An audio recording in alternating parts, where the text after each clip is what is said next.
Moje meno je Martina Kotván-Belišová a som konzultantom, mentorom, lektorom a koučom v spoločnosti Improvera.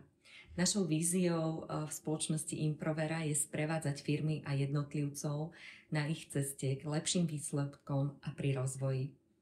Moja špecializácia je oblasť ľudských zdrojov, management, leadership a tiež budovanie tímovej spolupráce, dôvery a rešpektu. Dnes vám chcem povedať pár slov o téme marketing lektora.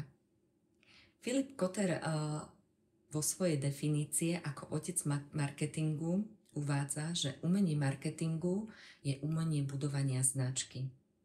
Ak nie ste značka, tak ste iba komodita a vašu hodnotu na trhu určuje iba cena.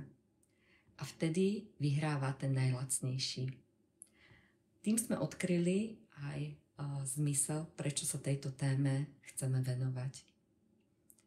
Tak, budovanie značky je neustály kontinuálny proces vytvárania, ale tiež udržania dobrého mena buď firmy alebo jednotlivca. Je to spôsob prezentovania toho, kto ste, čo chcete prinášať na trh a akým spôsobom chcete prinášať pridanú hodnotu práve vy. Prečo je dôležité budovať značku lektora? V prvom rade je to zviditeľnenie a zapamätanie. Tak, aby vtedy, keď vznikne klientovi potreba na nejakú rozvojovú aktivitu, presne vedel, že ste to práve vy, ktorí viete zrealizovať to, čo on potrebuje. Zároveň vie, že ste tou správnou osobou, s ktorou dosiahne súlad a s ktorou spolupráca pôjde hladko. Budovanie značky nám tiež dáva príležitosť odlíšiť sa od ostatných lektorov, byť iným a ukázať, akú pridanú hodnotu vieme prinášať na trh svojou prácou ešte my.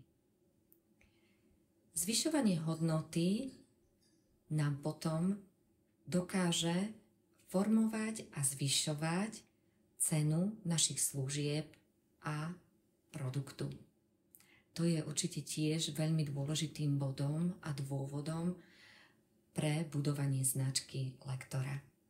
Budovanie značky lektora vytvára aj veľmi veľa nových príležitostí pre spolupráce.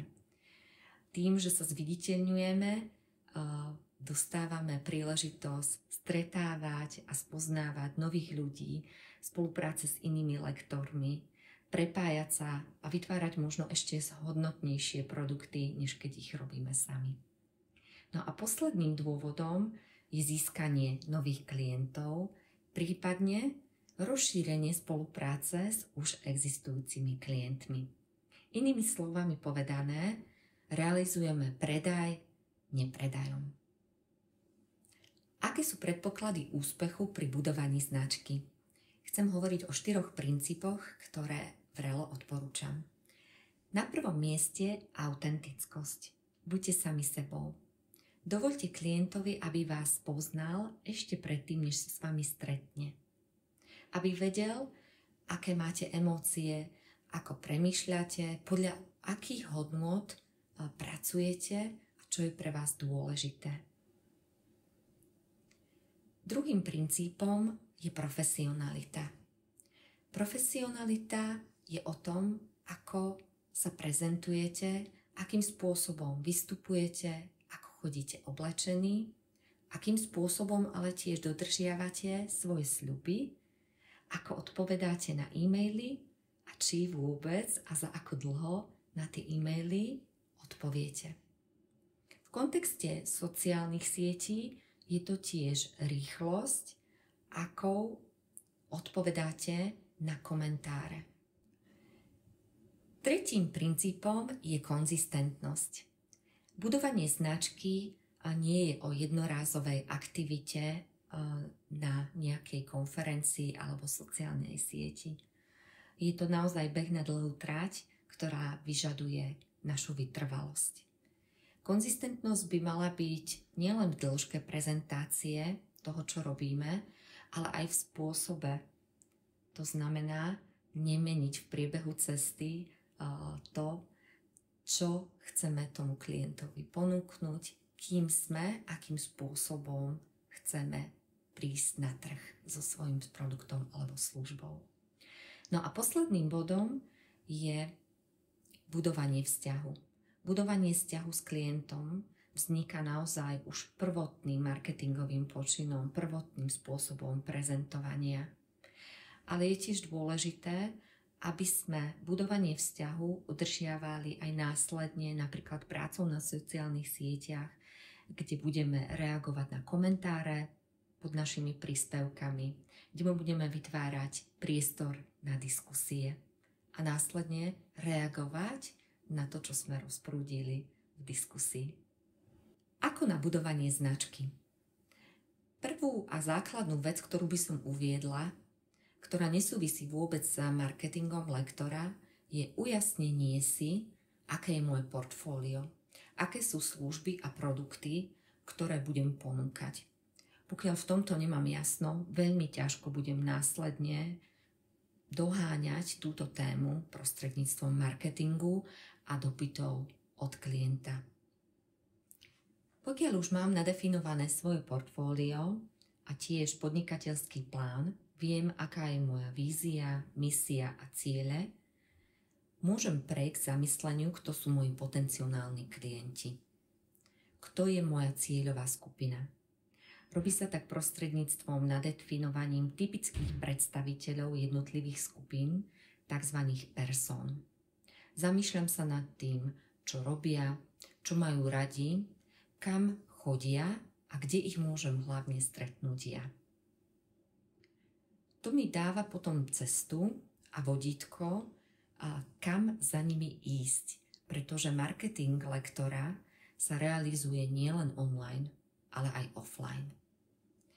Potrebujem ísť na nejakú konferenciu, potrebujem sa nechať zaradiť do nejakej pracovnej skupiny, prípadne byť súčasťou nejakého zoskupenia, nejakej spoločnosti, alebo potrebujem ísť výlučne prostredníctvom online sociálnych sietí, a to formou oslovovania klientov cez LinkedIn, pretože ide napríklad o B2B segment, o oslovovanie firiem, alebo skôr zvolím B2C platformu, čo je Facebook, prípadne Instagram, ktorý je veľmi lákavý pre mladšiu kategóriu klientov. Budovanie značky lektora nejde realizovať premyslením si, čo budem robiť zo dňa na deň. Ad hoc aktivitami, prípadne aktivitami, ktoré mám premyslené na najvyš na jeden týždeň. Potrebujem mať ozaj premyslené najmenej na ten kvartál, pol roka, čo budem približne robiť.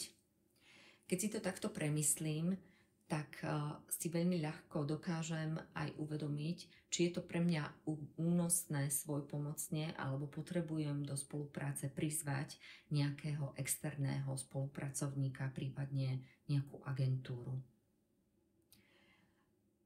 Patrí sem tiež uvedomenie, akú formu príspevkov budem využívať. Budem potrebovať nejakú dodatočnú techniku, ktorá pre mňa predstavuje ďalšie náklady. O čom všetkom budem rozprávať? Čo všetko prezradím zo svojej internej kuchyne? To je dôležité vedieť vopred a vopred to naplánovať, premyslieť si tak, aby som práve fungovala profesionálne a konzistentne, ako som spomínala v princípoch budovania značky. No a posledným bodom je určite neustála potreba rozvíjať sa a zlepšovať. Nebojte sa pozrieť sa spätne na to, čo už máte za sebou. Uvedomiť si, že toto je ozaj to, čo je fajn, čo sa vám podarilo, ale tiež byť k sebe dostatočne uvedomelý a vedieť, že tu je ešte priestor na zlepšenie. Nechajte si poradiť od lektorov, ktorí s tým majú viac skúseností. Pýtajte sa svojich najbližších spolupracovníkov, ale aj členov rodiny, prípadne nebojte sa zaslať svojim klientom dotazník spokojnosti aj s budovaním vlastne vašej značky. Záverom už iba motto od Eleanor Roosevelt: budúcnosť patrí k tým, ktorí veria v krásu svojich snov. Ďakujem.